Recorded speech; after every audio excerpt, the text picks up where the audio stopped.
The video you have just started watching is not solely about painting, although Hieronymus Bosch is my favorite artist. I admire him not only for his visual style, but above all for how he influenced history, culture, and the way we understand life and death today. If you suddenly have no idea who I'm talking about and think that a video about some paintings is not for you, don't rush to conclusions. You will now see 3 fragments of Bosch's work. Firstly, observe how unique and fresh this was for the 15th century. Secondly, what is this? Art historians believe that it depicts a crab, a tree, and time. Yes, the answers might seem invented, but it's not an owl or a globe, because an owl in Bosch's works symbolizes Satan. Bosch's entire oeuvre is one big infernal riddle about the Middle Ages. You might not know the names of his paintings, but if you look closely at them, these canvases can better explain how people lived, what they feared and why they died in the Middle Ages than any museum guide. Such a mixture of eroticism, horror and religion is found in no one else. I will not conduct a lengthy analysis of what the artist meant. To help you feel as connected to Bosch as I do, we will proceed differently. In this video, we will look at the rise of the Habsburg dynasty and how people understood the apocalypse. We will delve into the history of early Christians. For this, we will be aided by Hieronymus Bosch, the most enigmatic artist of his generation, or perhaps in all of history. Even 500 years later, we still don't understand how he could paint such things. An eared lizard with horse legs, a pig seductress, and a fish cannibal with a tower on its back. Some believe that Bosch did not really exist, similar to Shakespeare, claiming there were 7 Williams, one of whom was a woman.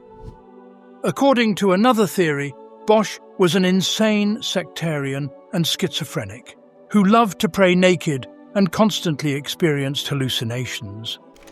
But even if one of these theories is true, too many questions remain. We will try to answer them. We will find out why Bosch was considered a messenger of the devil and a prophet. We will decipher his most hellish paintings.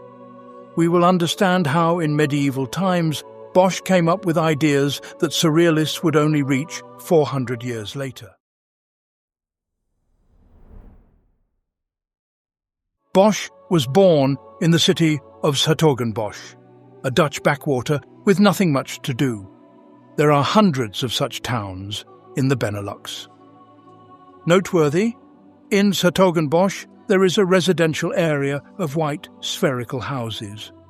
One can attend a 3-day carnival before Lent, symbolized by a frog.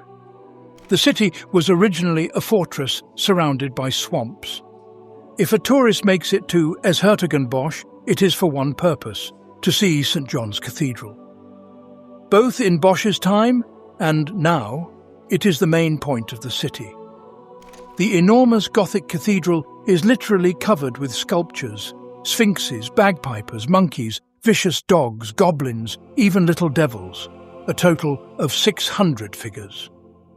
Inside, there are ancient paintings and a high vault. There are hundreds of tombstones on the floor, literally walking over people's heads.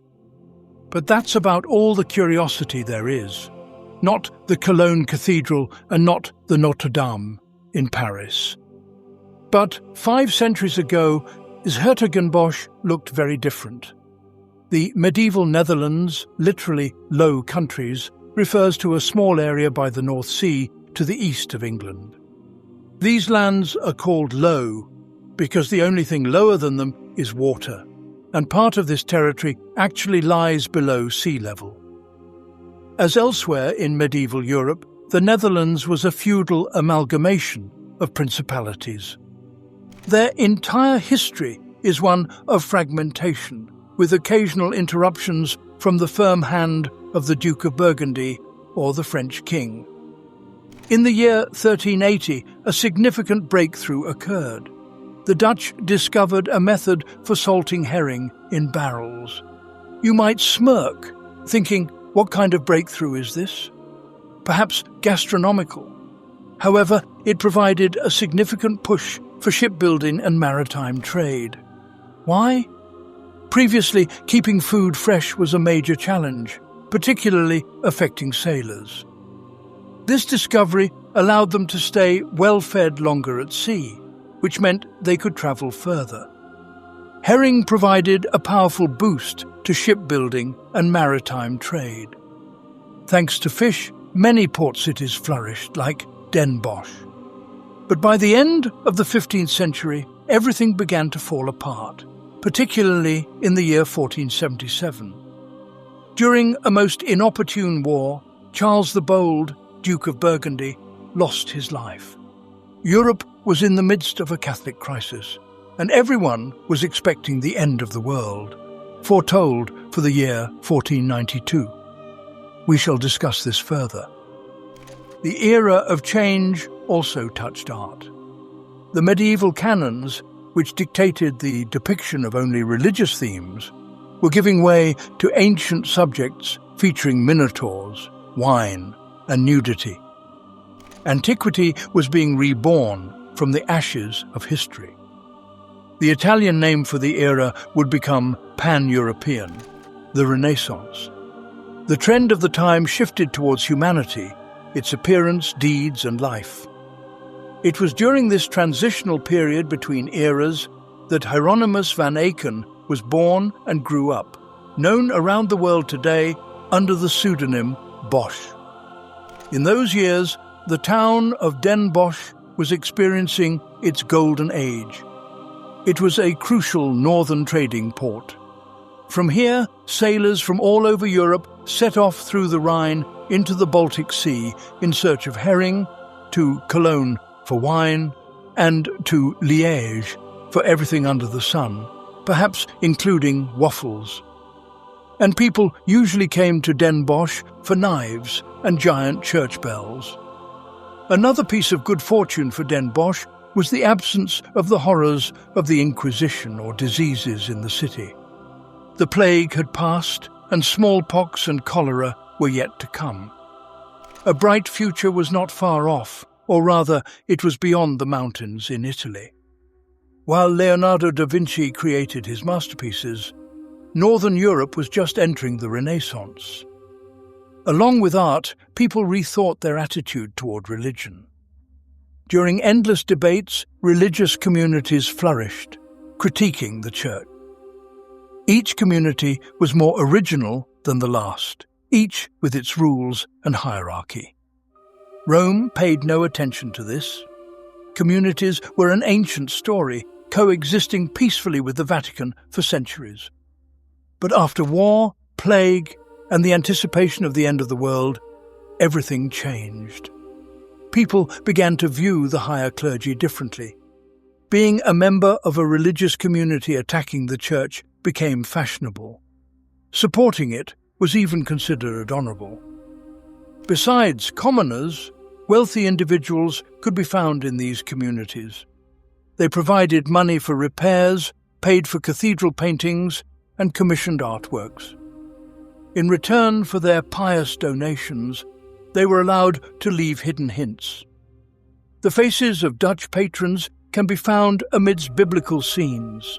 For example, right here, we see the crucifixion of Jesus, and suddenly at his feet appears a Dutchman who could have been born only 16 centuries later. The painting is aptly titled Crucifixion with Donor. An investment in reputation in the Middle Ages was an important matter. For a freelance artist, these were ideal conditions. Den Bosch was a convenient, pleasant, and economically promising place, a city from which one would not want to leave. Bosch, by the way, did just that. He was born and died in his native Den Bosch. He never once left it in his lifetime. Bosch's family were not wealthy artists. They trained the boy in theology and painting from a young age. Together with his two brothers, he often sat in his father's workshop, helping with orders. As the youngest son, Hieronymus had relatively few responsibilities. He would wander around the city for hours and often watch as crowds of pilgrims flocked to the gates of St. John. Little Hieronymus would gaze at the fanged dogs, vicious monkeys, goblins, and hairy devils. They seemed cute only during the day. At night, this gathering looked terrifying. Fantastic creatures from St. John's Cathedral would appear in his works time and again. Childhood in the Middle Ages was short for everyone, not only because children had to help their parents. Crop failures, diseases, and hunger forced them to mature much earlier than we're accustomed to now. And the most terrifying thing for any city was fire. It was in Den Bosch in 1463 that such a fire occurred. Almost nothing remained of the old idyll. 4,000 houses burned to the ground. The fire spared neither the cathedral with gargoyles. Hundreds of people burned alive. Hieronymus's family miraculously survived, but gradually the city was rebuilt. The cathedral was restored and the wooden city houses were re-erected. Life in Den Bosch continued as usual, but not for Bosch. The boy was never the same again. When he was only 13, Bosch's childhood ended and the image of the burning city stayed with him for life. It is believed that Bosch formed his vision of hell during those dreadful days. Look closely at this triptych, namely the painting Holy Hermits. See on the left, the hellfire still smoulders. It is almost extinguished. The sinister deed is done. Only a charred city and absolute silence remain. Or a similar plot in The Temptation of St. Anthony. The list can go on for a long time. The city fire is present in almost all of Bosch's paintings. Flames consume buildings in The Last Judgment and in the Garden of Earthly Delights. The fire broke Bosch. The boy closed in on himself. He engaged in painting, read or listened to someone reading to him, and was in his own world. Reading, by the way, greatly influenced his imagination. By then, Gutenberg's printing press was already over 100 years old. By that time, the tradition of book miniatures, that is, illustrations, had already appeared. Artists entertained themselves as they pleased. They drew whatever came to mind, playing with colour. Once again, strange faces and werewolves. In the Middle Ages, people loved drawing all sorts of goblins. However, some rules still had to be followed. The main thing is that miniatures almost lacked perspective. That is to say, you see, everything is flat, simple, lacking texture. Because of this, many even serious illustrations today seem more like sketches than high art. From childhood, Bosch was surrounded by monstrous cathedrals, hellish fires, and amusing drawings of bizarre animals. The boy had a keen sense of the changing times, the Renaissance era. Bosch absorbed everything around him like a sponge. The world changed rapidly and could open any door for the artist.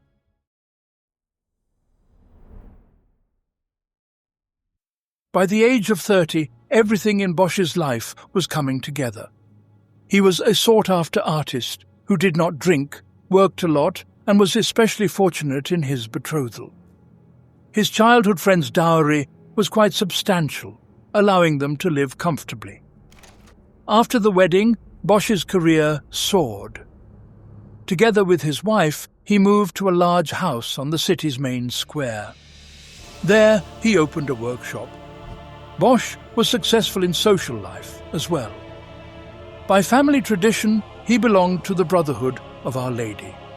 Incidentally, one can still join it today. What exactly is a medieval brotherhood? It should not be confused with some rural commune or sect. Members of the Brotherhood were united not by common land or business, but by faith and rituals. In every other respect, it was an association of neighbours, only very prestigious. In the Brotherhood of Our Lady, Bosch found his patrons, which means he earned a living. The employer dictated themes, mostly biblical plots, but Bosch added a lot of personal touches, often from his favourite illustrations. The community overlooked these liberties. After all, he was talented, and with such a wife. Moreover, Bosch's original paintings were popular among neophytes, that is, people who had only just discovered religion. In general, the Brotherhood of Our Lady sounds odd. Why would the Virgin Mary gather nobles, musicians, and townsfolk? It even sounds unchristian. But friends, that was the 15th century. Biblical stories were not regarded as distant myths, but as an integral part of life, the kind of thing discussed at home and in the field. In Den Bosch at the time, it was decided that the role of the Virgin Mary was underestimated, so they organized processions with statuettes of the Virgin Mary. Members of this brotherhood often gathered at each other's homes, discussed the Bible, exchanged news, and ate roasted swan. Not goose or duck, but specifically swan. The brothers considered the bird a symbol of purity, rebirth, and the Virgin Mary herself. Bosch depicted it in his painting Marriage at Cana. Here, next to the groom, a servant carries a golden platter with a white bird. But the most important aspect of the Brotherhood was its unique philosophy. They fiercely criticized the old ways of the Church, a classic protest against the establishment, in this case provincial clerics against Rome. All, not just the brothers, were irritated by the greed of Catholic priests. Everything, as later happened with Martin Luther. The brothers believed that clerics should be a moral compass, not cogs in the Vatican system. Instead of committing sins and then buying their way out, the Brotherhood called for spiritual simplicity. Eat less, bathe more often, do not steal or be greedy, and in general behave more decently. As a result, the participants of the Brotherhood gradually undermined the Church's and spiritual authority. Soon they managed to ascend politically as well. In the year 1477, the young Duchess Mary of Burgundy ascended the throne. She was not a successful ruler, and neighbours were quick to take advantage of this. The Netherlands had to fend off attacks from the French king for several years. Amid this crisis, power was gradually shifting to cities and communities. The Brotherhood of Our Lady was the largest in S-Hertogenbosch, and thus gained authority. Bosch too benefited from this, and the artist became known far beyond his native city. Another stroke of luck for Bosch was that the political turbulence ended in favour of the Brotherhood. The son of Duchess Mary, Philip the Handsome, began seeking his legitimacy within the communities of the Netherlands. If the name seems familiar to you, it is no coincidence. Philip the Handsome was a lover of mysticism, a professional philanderer, and the founder of the Habsburg dynasty.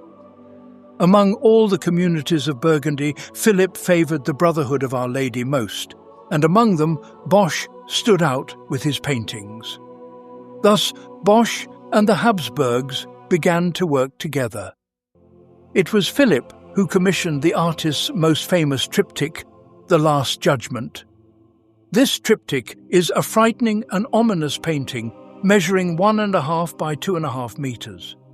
Bosch masterfully depicts the story of original sin. Look, on the left panel, at the bottom, God is introducing Adam to Eve. There, the couple partakes of the fruit from the tree of knowledge of good and evil, which God had forbidden. Disobedience is revealed, and Adam and Eve are expelled from paradise.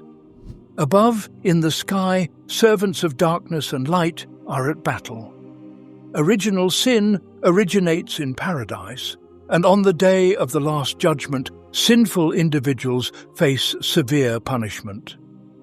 Bosch did not spare on the terrifying scenes of torture. People are being ground in a red meat grinder, fed to the point of vomiting. Dismembered body parts are being fried in a pan and baked whole. Monster executioners impale people on trees or pikes, dismember them and rape them. Headless and armless chimeras play their own body parts, seduce women, and devour human flesh. And this, I remind you, is just the Last Judgment.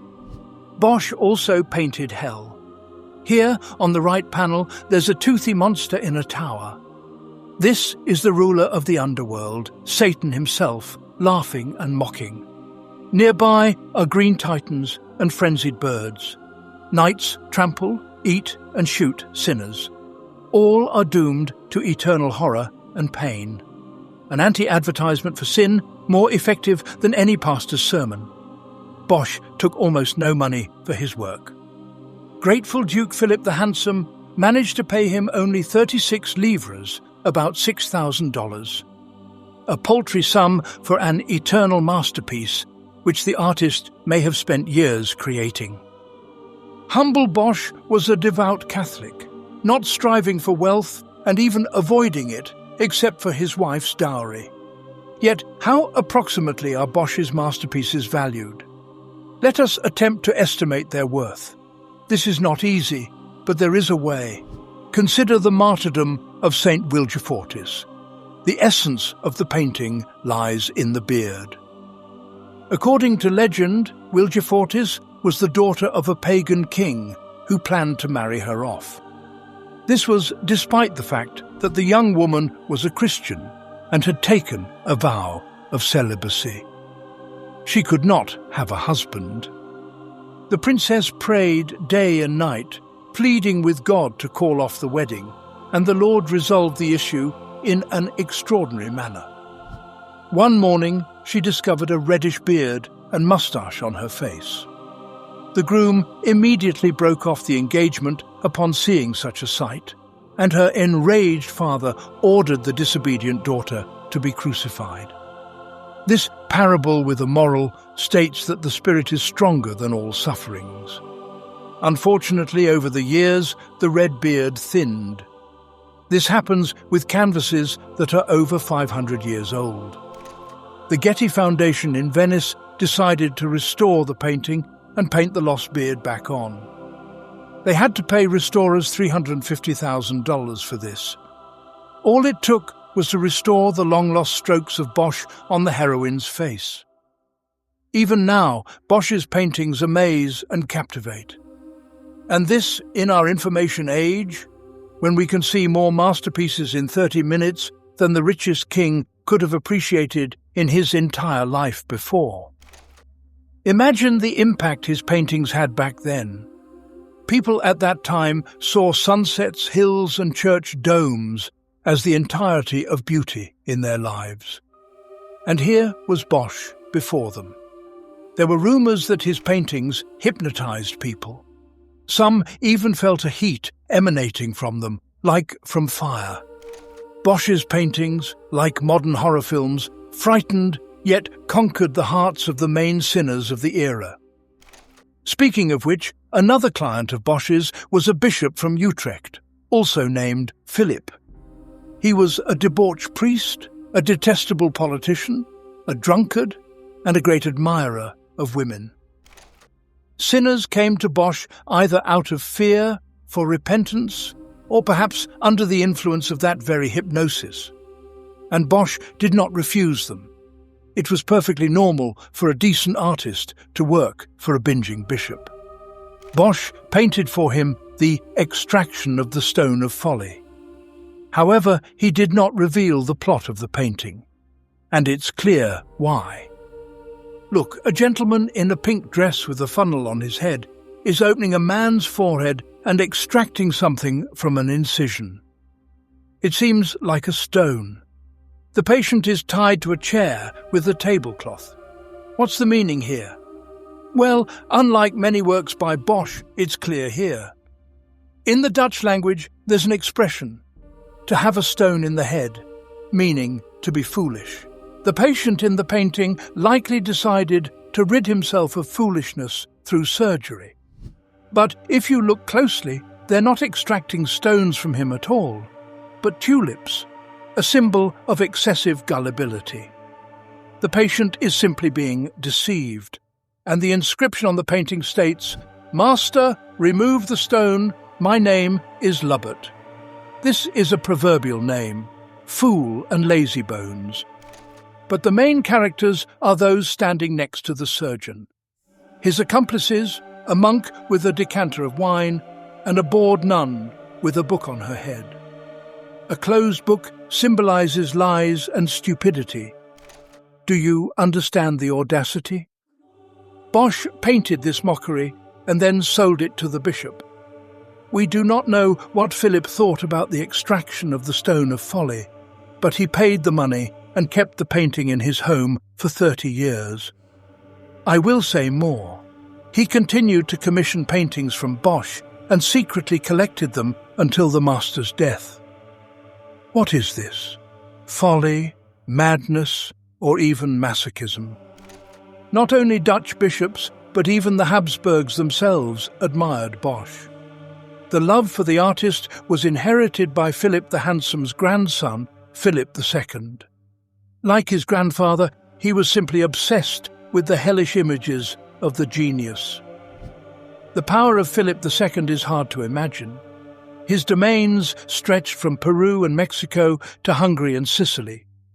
This was the zenith of the Habsburgs, when the most influential dynasty in Europe was also the world's largest empire.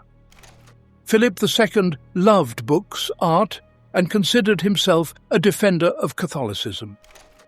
The latter, however, did not prevent him from publicly cheating on his wife and then marrying his own niece. It is said that after her death, the incest lover wanted to possess another niece, but she managed to escape to a convent in time. Philip II hunted for Bosch's works just as he hunted for women. He would purchase even copies and paintings by apprentices if they bore any resemblance to the master. The jewel of Philip II's collection was the famous Garden of Earthly Delights, an absolutely stunning triptych depicting the entire history of humanity. On just the central panel, there are approximately 300 figures. Indeed, Bosch would not be Bosch if he did not have his own special view of history. All the people in the triptych are engaged in various and very unusual debauchery. But let's start from the beginning. On the left panel, everything is as usual. The creation of people, Adam meets Eve, and nothing seems to portend disaster. But already on the central panel, complete madness begins. We do not know what is happening here. Could it be unrestrained merriment in the idyllic Eden garden? Perhaps chaos, madness and sodomy already on earth? What is happening looks like both a vulgar joke and a horrifying show.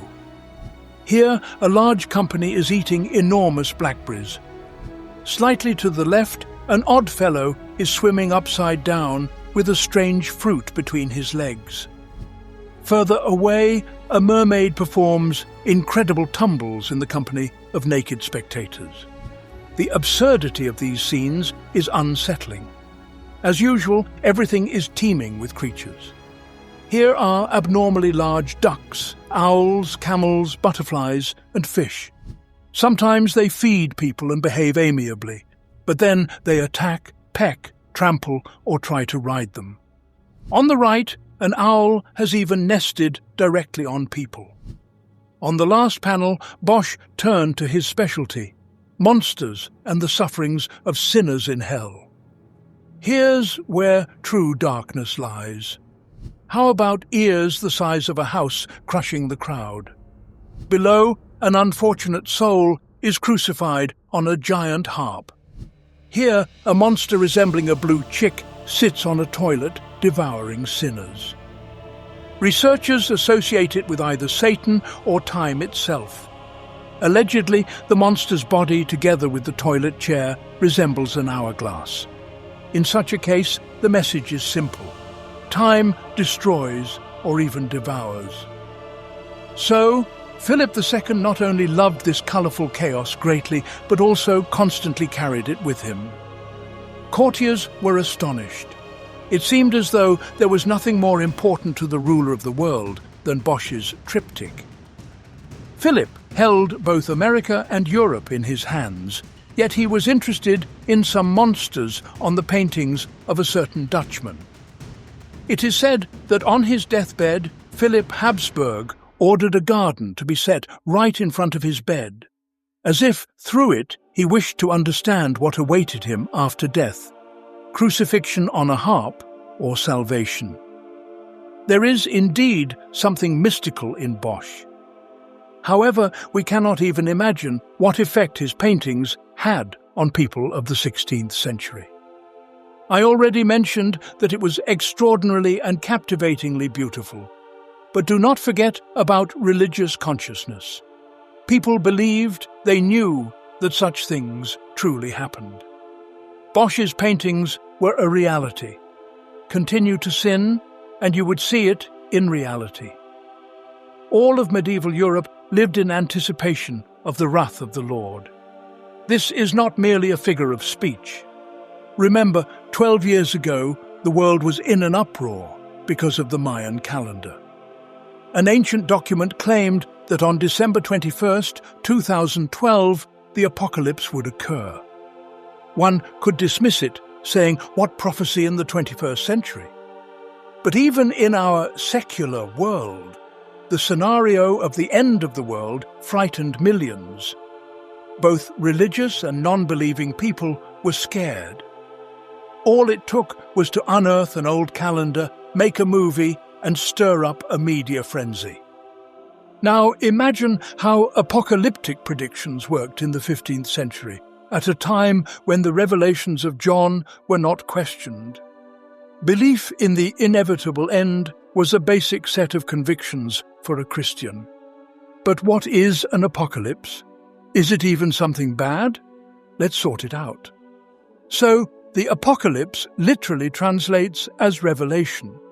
In our case, it is from the Apostle John the theologian. It is the last book of the Bible, and the only one which does not tell a story but predicts it. That is, it is a prophecy that the Lord communicated to John, and he, in turn, passed it on to us. The authority of the author was unquestionable.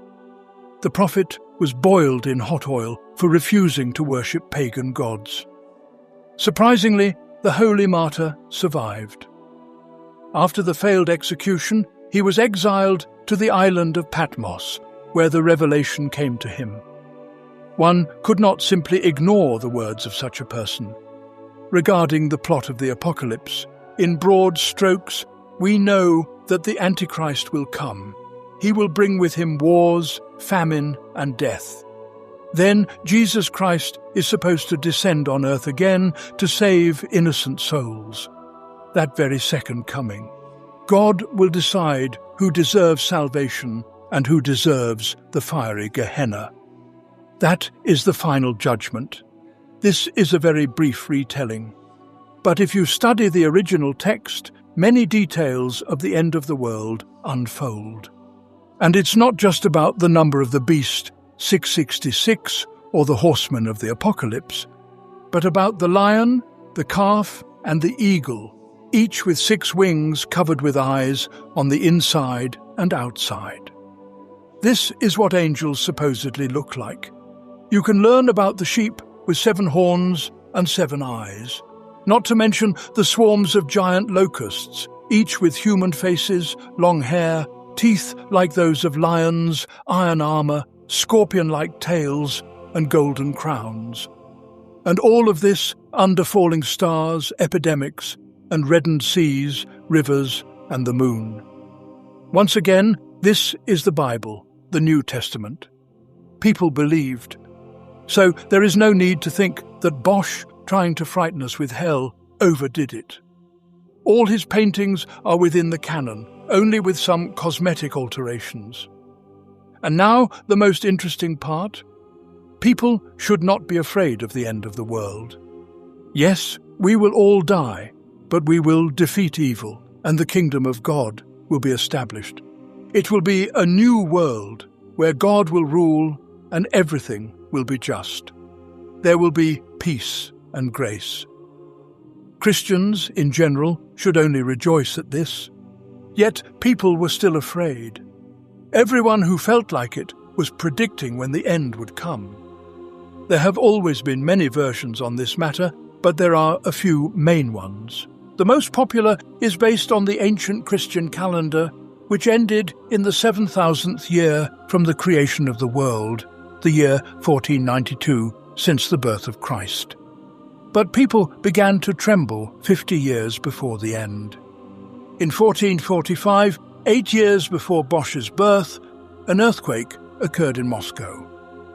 The residents of the city felt that the earth was about to split open and swallow the city along with its inhabitants.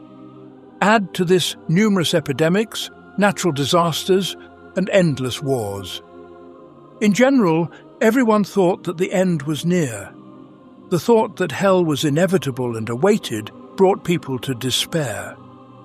Imagine, in the year 1491, many peasants in Western Europe decided not to sow their fields with wheat. Why bother if the new year simply wouldn't come? Of course, in the end, many truly perished a terrible death a year later. For a very earthly reason, a terrible famine. Not everyone had the patience to even wait for the year 1492. Some ended their lives without waiting for the Antichrist. A wave of suicides, often mass ones, swept across Europe. Suicide in anticipation of the end of the world has since become a grim tradition in some communities. Just 30 years ago, the Order of the Solar Temple, one of the deadliest sects of modern times, carried out a mass suicide in Switzerland. The sect members, like their predecessors 500 years ago, were expecting the apocalypse. But in the 15th century, many still hoped to achieve happiness on earth. You couldn't drag the whole of Europe to the pyre. Aristocrats, like the character played by Meryl Streep in Don't Look Up, reckoned that status and influence would save them from the bitter end. Mostly, everything ended with donations to local monasteries, or a more substantial option, funding the construction of a temple. Those who were less wealthy but no less frightened usually took monastic vows. If the prospect was completely dissatisfying, one could always just pray and refrain from sinning. Well, it depended on how things went. The truly desperate indulged in all excesses.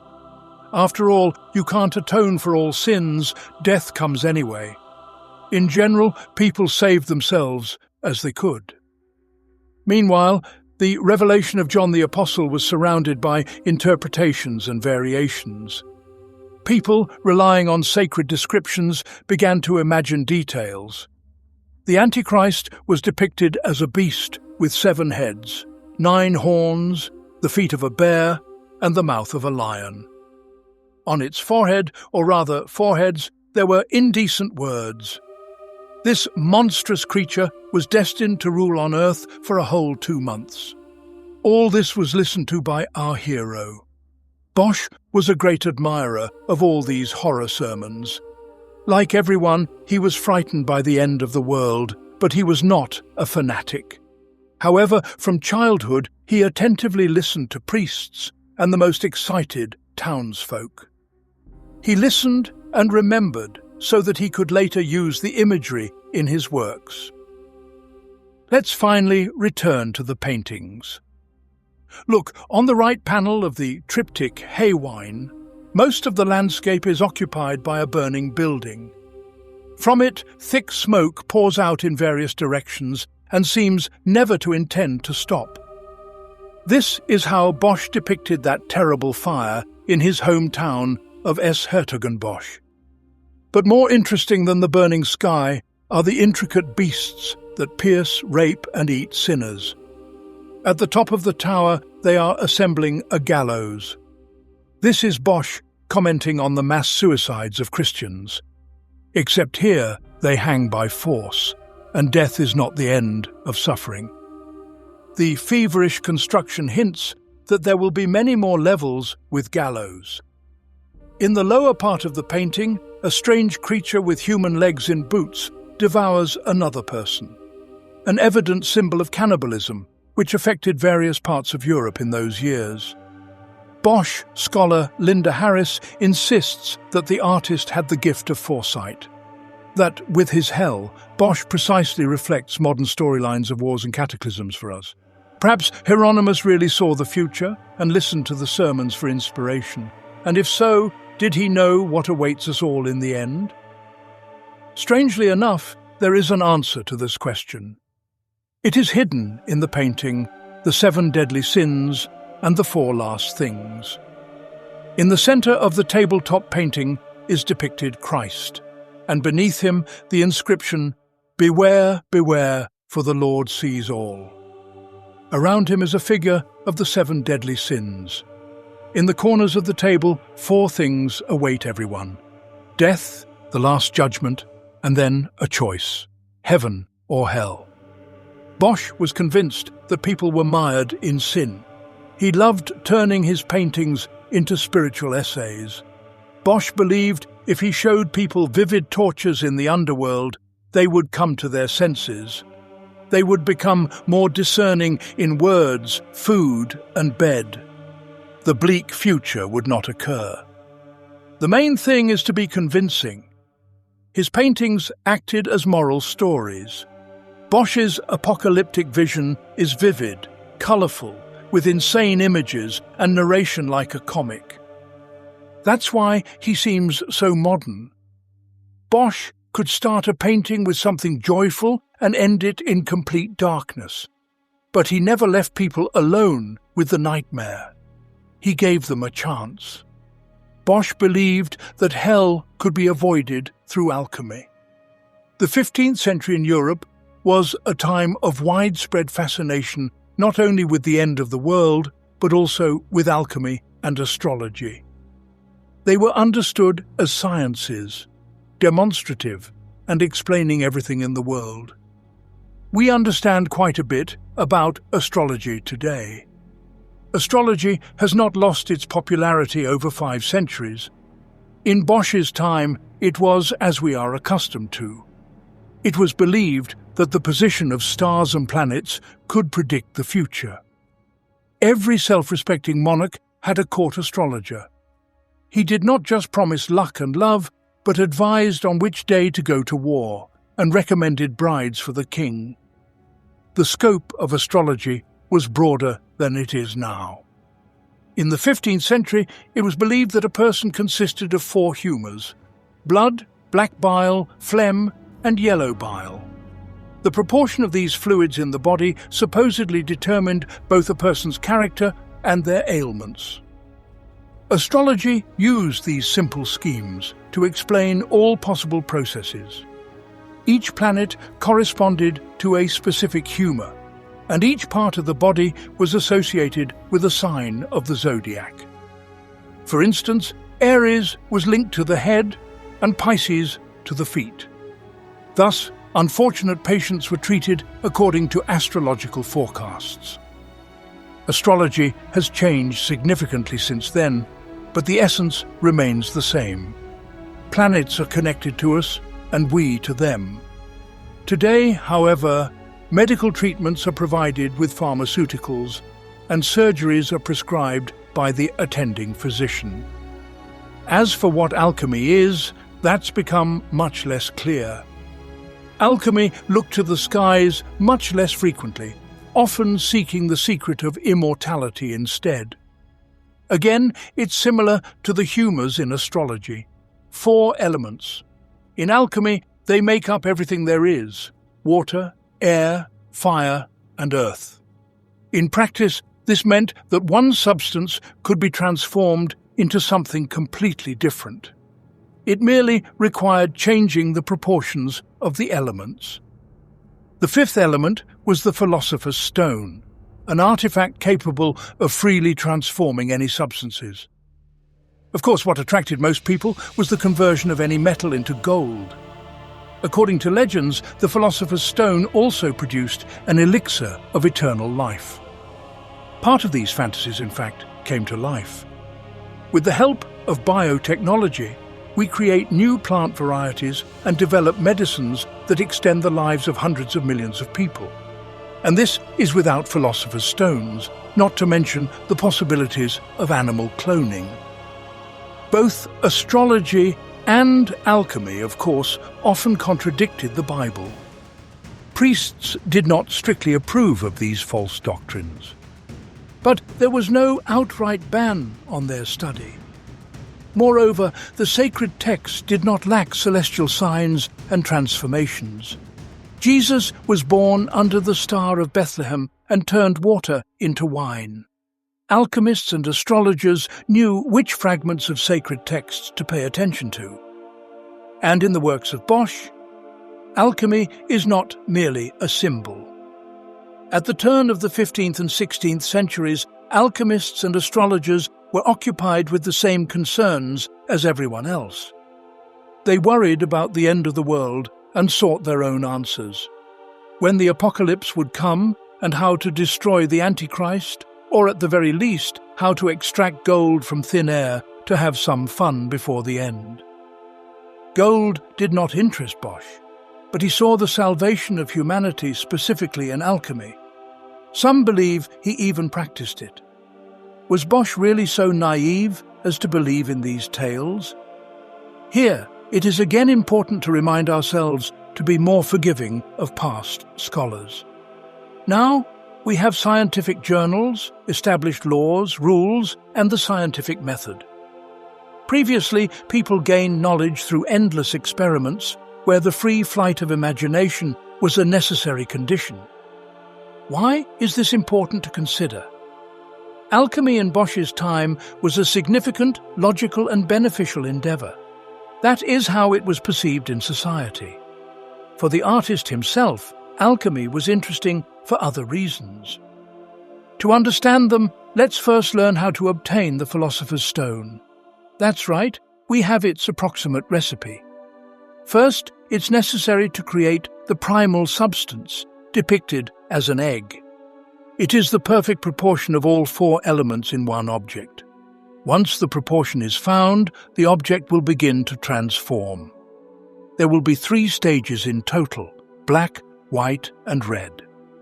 The symbol of the white stage is a swan, the favorite dish of the Brotherhood of Our Lady of Hertogenbosch. After this, the object will disintegrate into the purest mercury, sulfur, and other unnecessary waste. According to this theory, the philosopher's stone consists precisely of mercury and sulfur. In alchemy, it was represented by the figure of Christ. If the obtained mercury and sulfur are combined, the body and soul of the alchemist will be purified. And if the stone can be used to transform lead into gold, a person will be freed from original sin. It's a pity that Harry Potter knew nothing about this. Alchemists were very secretive people. They hid the results of their experiments from charlatans who could misuse the knowledge, especially from priests who might be outraged by the works of alchemists. Hence, they devised a special scheme of symbols to exchange knowledge without attracting undue attention. Bosch was very familiar with this cipher. Alchemy is hidden throughout his paintings. Let's look at the favourite painting of Philip II and millions of others, the Garden of Earthly Delights. We see intricate fountains and spheres. They are almost certainly alchemical flasks and test tubes, or the Temptation of St. Anthony. A child holds a shiny egg, a symbol of the ideal proportion of elements. In the lower part, a black-white-red goldfinch represents the stages of obtaining the primary product. In the depths of a ruined tower, next to the alchemist, there is a crucifixion. This is not just Jesus Christ on the cross, but a representation of the philosopher's stone. It appears Anthony obtained it. A beauty on the right panel tries to seduce the hero of the painting, but he does not succumb to lust. Not surprisingly, he is now pure in soul. Bosch's main idea can be formulated thus: only those who live life similar to Anthony can find the philosopher's stone. This means they can avoid hell. The fear of death, which gripped Christians during the Middle Ages, was their main driver. Many lived, worked, and pondered solely to find salvation. Any clue was perceived as a great hope, and Bosch gave it, instilled fear, invoked horror, but still forgave and inspired hope. The temptation of St. Anthony is an instruction for a healthy way of life for Christians. The main role model is St. Anthony, a hermit who denied all pleasures and acknowledged only one God. As befitting a saint, Anthony's life was full of trials. Bosch valued this greatly and was convinced physical suffering is inevitable. He cannot be called a great humanist after all. The man lived in the Middle Ages. In Bosch's works, St. Anthony is beaten with branches by demons. How without such methods in the Middle Ages? Everywhere are mutilated people, such as this hunchbacked cripple with a crutch and scattered body parts. And finally, the agony of Christ on the outer panels. Where did all this come from? In his hometown, 's-Hertogenbosch, often called Den Bosch, closer to the end of times, there was an increase in ergot, a fungus that affected cereal grains. Bread made from such grain was like a time bomb. Even a small amount of fungus in the flour guaranteed contamination. What did the illness entail? Terrible burning pains from within, hallucinations, and also gangrene, which inevitably led to amputation. The condition was known as St. Anthony's fire. The clinical picture resembled the path of an ascetic hermit. This was even encouraging. If the illness was like that of St. Anthony, then it was considered a gift from God. Such was the strange belief. So here's Bosch's instruction. 5 simple rules on how to obtain the philosopher's stone and save oneself from hell. Endure all hardships and suffering, do not sin, pray to God in solitude, avoid false teachings, and eat pastries with fungi. In fact, what Bosch truly thought about alchemy, we can only speculate based on the references he left in his paintings. Bosch knew the coded alchemical language, but he conveyed not lessons in potion making, but simple biblical truths. Strictly speaking, most of Bosch's mysterious symbols were invented not by alchemists, but by Christians. What do alchemy, early Christianity, and a jar sealed tightly by grandma have in common? Exactly. Hermeticism. The answer, of course, is not obvious, because the meaning of the word hermetic here is broad, referring to something secret, hidden from external view. Early Christians, like alchemists, had their own special visual language. It should not be forgotten that Christianity initially was a prohibited sect. Outcasts, despite all their humility, were not very willing to turn the other cheek to the authorities of the Roman Empire, and so they carefully concealed their faith.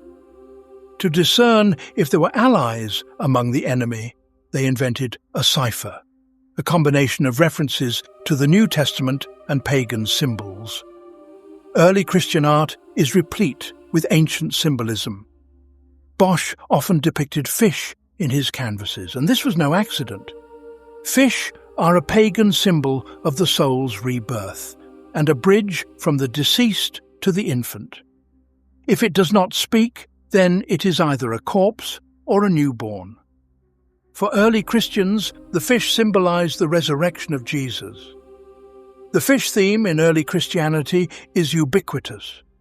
Written in Greek, Jesus Christ, Son of God, Saviour, the first letters form the word ichthys, fish.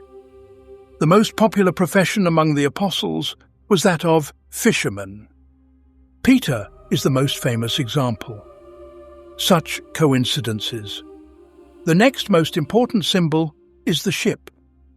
Christ's monogram, that is, the sign from the initial letters of his name, closely resembles an anchor. In ancient cultures, the ship is a symbol of life.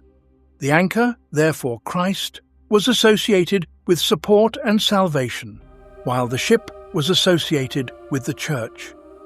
Hence, Bosch's triptych Ship of Fools is actually another mockery.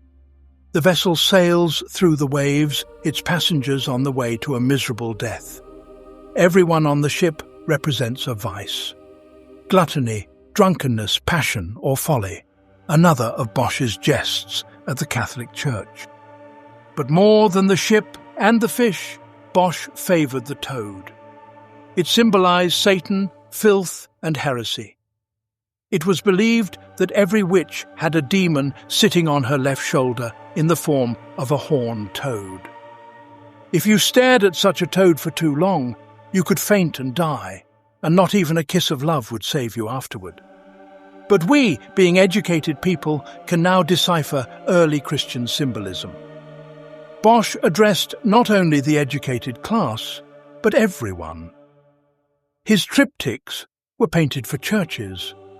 It was impossible to make the codes too complex, so folk proverbs, sayings and omens often appeared on the canvases. Bosch often directly borrowed plots from Dutch folk tales and mythology. Even a child could understand them in The Death of the Miser.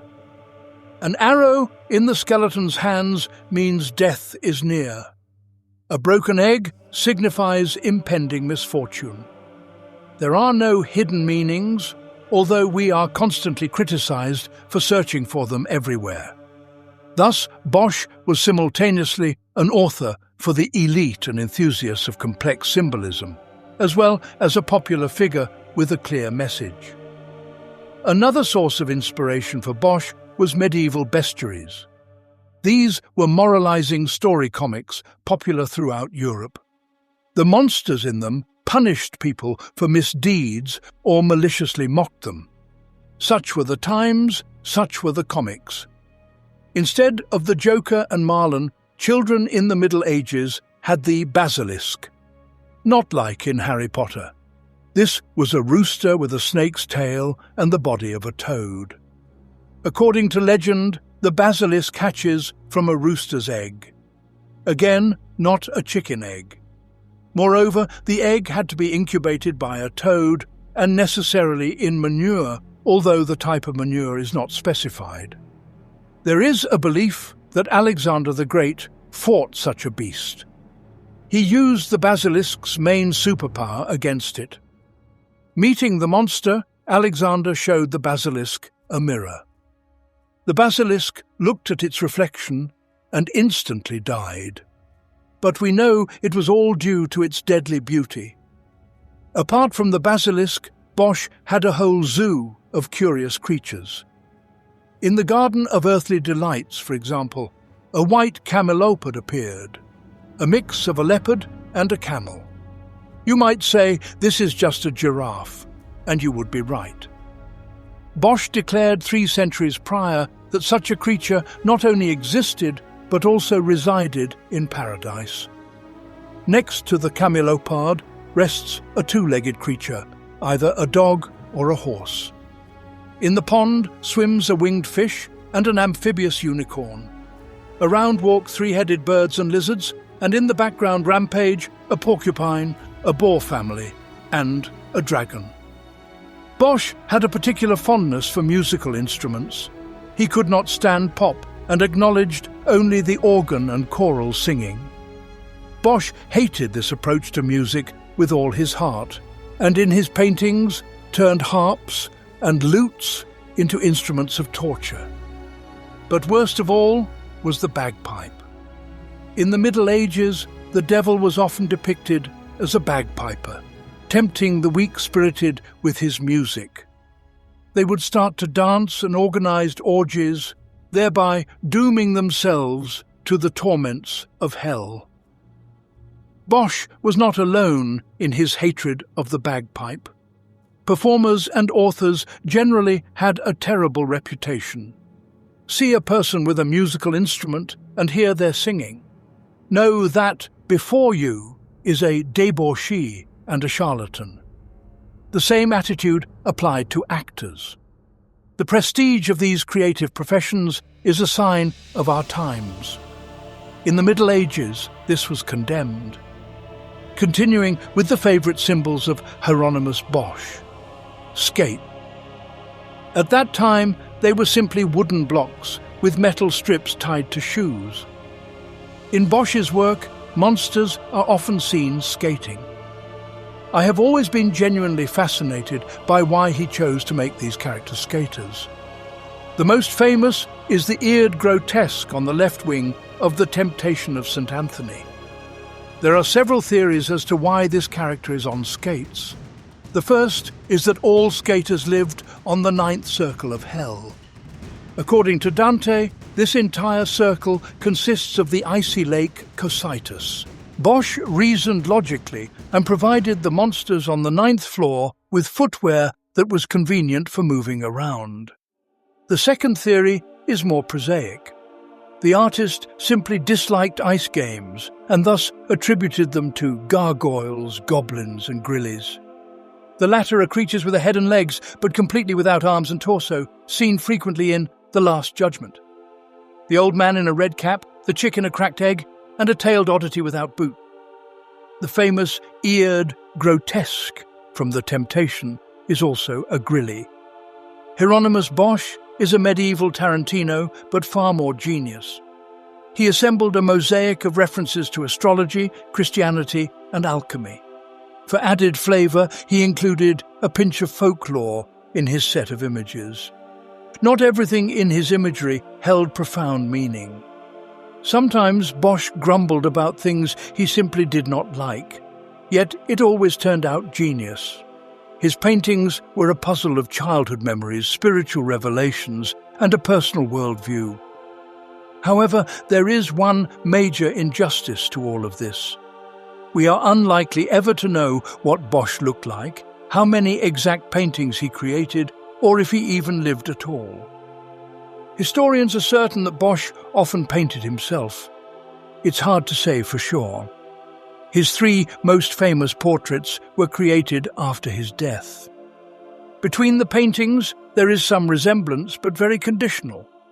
Thin lips, an expressive nose, and a strange beret. That's about it. We do not know what Bosch looked like, but clues can be found in his works. The same character often appears. See the man in the painting, The Temptation of St. Anthony, wearing a crimson cloak and a blue scarf. He is aiding the saint after hellish torments. Look closely at his face. Also, the outer panels of the Peddler and the Haywain triptych. In both, men are in the same poses. Not only do they resemble each other, but they also strongly resemble the protagonist of The Temptation. Now let's immerse ourselves again in the hell of the Garden of Earthly Delights. We've already examined this fragment with the monstrous tree. It is most likely a distorted tree of knowledge of good and evil. From this tree, Adam and Eve plucked the forbidden fruit and thereby disobeyed God. Doesn't the tree's egg-shaped torso and cunning face remind anyone of something? It's the same man, just younger. The nose is identical. It's the nose of the great artist. Bosch encrypted self-portraits in his own paintings. He remained true to his style in everything. We've roughly determined his appearance. What else do we know about Bosch? In truth, almost nothing. We have approached the main enigma. Who are you, Mr. Bosch? There are two versions. The first one we are already familiar with. Bosch is a brilliant, righteous man and visionary. A bore, but with a good sense of humour. All he wants is to save his contemporaries from a bad end. For this, he intimidates and preaches. Bosch advocates purity, rejection of worldly vanity and heresy. And of course, he himself follows these rules.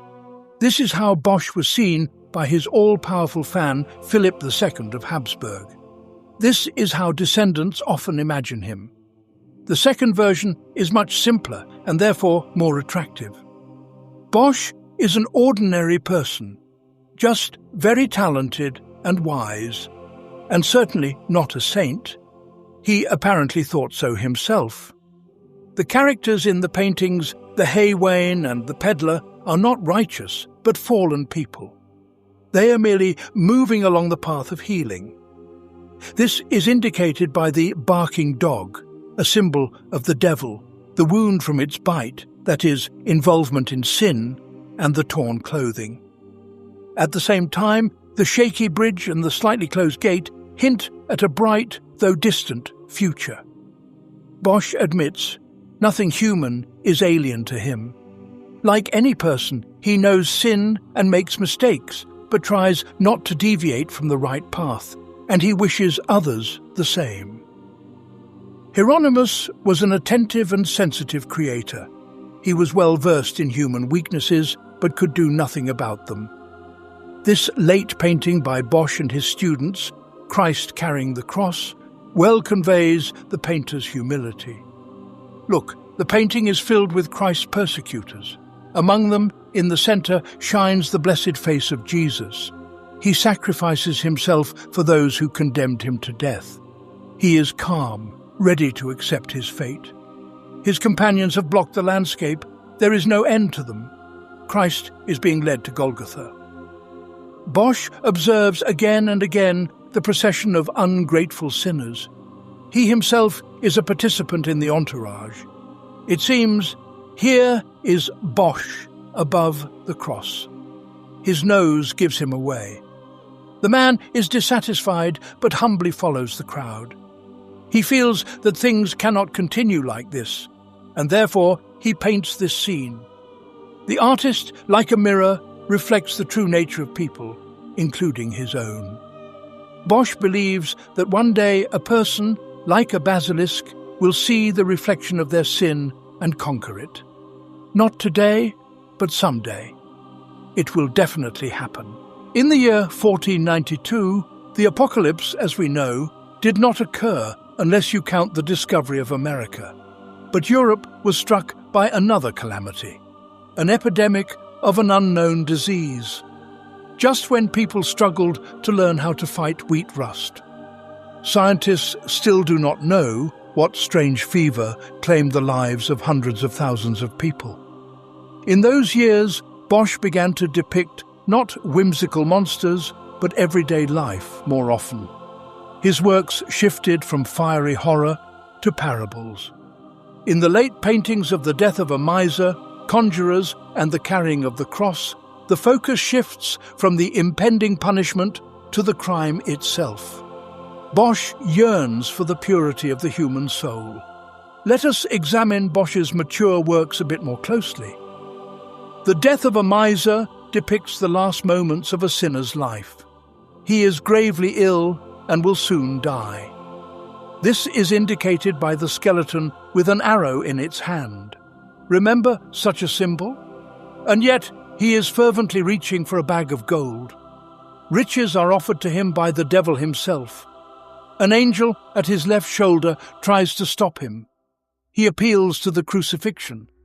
The outcome is clear. The sick man will fail the test of purity. He will accept the gold and, of course, end up in hell. In the juggler, a charlatan deceives the respectable audience, a whole kaleidoscope of vices. It seems that the man in glasses is staring at a bird in the sky. In actuality, he is the one stealing the wallet from the simpleton deceived by the juggler. The couple next to the thief is debauching in plain view. And what is the stout man in green doing with his companion on the left? Surely nothing good. Bosch, here, transitions to a commonplace, yet no less expressive language. The symbols remain present. The devilish toad on the table and in the mouth of the deceived. With the same purpose, the owl in the juggler's basket. Owls are not what they seem. Curiously, the date of the juggler painting has yet to be established. It could be either Bosch's first or last painting. If everything began with the juggler and ended with the carrying of the cross and the miser, then, in his work, he made a full circle, returning to the beginning. Bosch understood that no horrors of hell would make people change, no matter how they are frightened, and he became a documentary artist again. Not because he gave up, but because he accepted man with his vices as they are.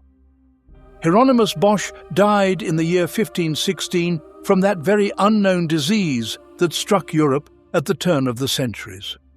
But after his death, his fate became even more mysterious.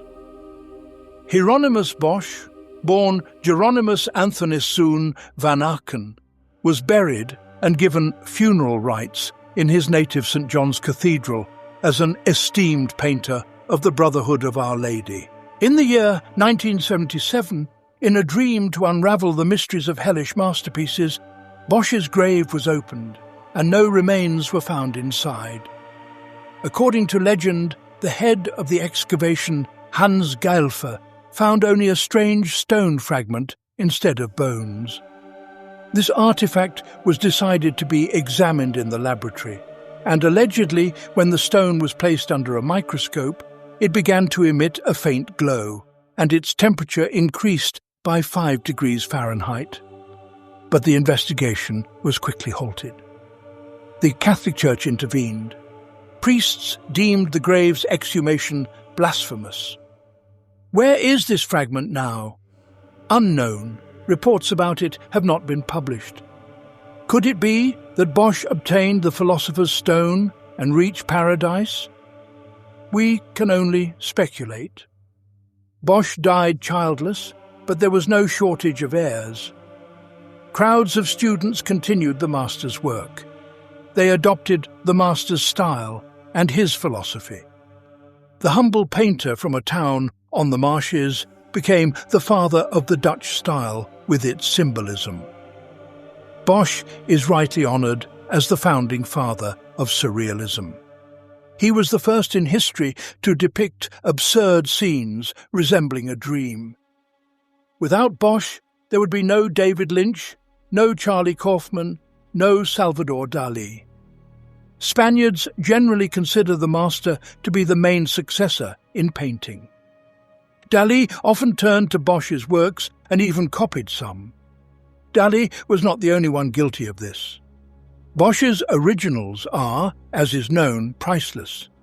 They can be seen with one's own eyes in the Prado Museum in Madrid, the favourite city of the Habsburgs. There resides the largest collection of his works. Plan to spend several hours on Bosch. No other painting has ever had such an effect on me.